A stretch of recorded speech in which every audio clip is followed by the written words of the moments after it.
Dis-moi tonton. Raconte-moi une histoire. Aujourd'hui, fillotte, nous continuons notre lecture du manuel équestre de Xénophon.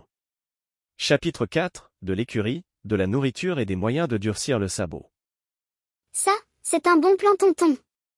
Mais avant de se lancer dans cette lecture, amis spectateurs, si tu le désires, n'hésite pas à t'abonner et à activer la cloche, pour ne rater aucune des vidéos suivantes.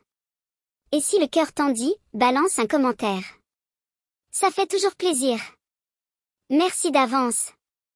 Magnéto Serge.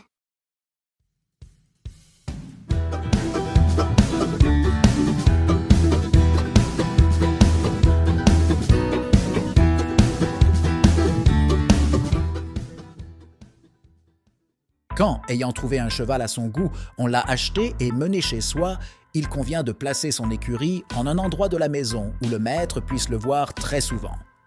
Il est bon aussi que l'écurie soit construite de manière qu'il soit aussi difficile de dérober la nourriture du cheval à son râtelier que celle du maître à son office. Négliger ce soin, c'est, selon moi, se négliger soi-même, car il est évident que dans les dangers, on confie sa vie à son cheval. Il est bon d'avoir une écurie bien fermée, non seulement pour éviter le volume du fourrage, mais encore parce qu'il est plus facile de voir quand le cheval éparpille sa provende. Quand on s'aperçoit de ce dégoût, c'est la marque que le cheval, ayant trop de sang, demande à être soigné, ou que, fatigué, il a besoin de repos, ou qu'il a une indigestion d'orge, ou qu'il couvre quelque maladie. Or, chez le cheval, comme chez l'homme, tout mal est plus facile à guérir à son début que quand il s'est invétéré ou que la cure a été manquée. S'il faut s'occuper de la nourriture et des exercices du cheval pour le rendre robuste, il faut aussi soigner ses pieds. Une écurie humide et unie gâte même les sabots bien conformés. Pour éviter l'humidité, il faut lui donner de la pente. Et pour qu'elle ne soit pas unie, la pavée de pierre à peu près de la même grosseur que le sabot. Une écurie ainsi pavée durcit en même temps les pieds des chevaux qui s'y tiennent debout.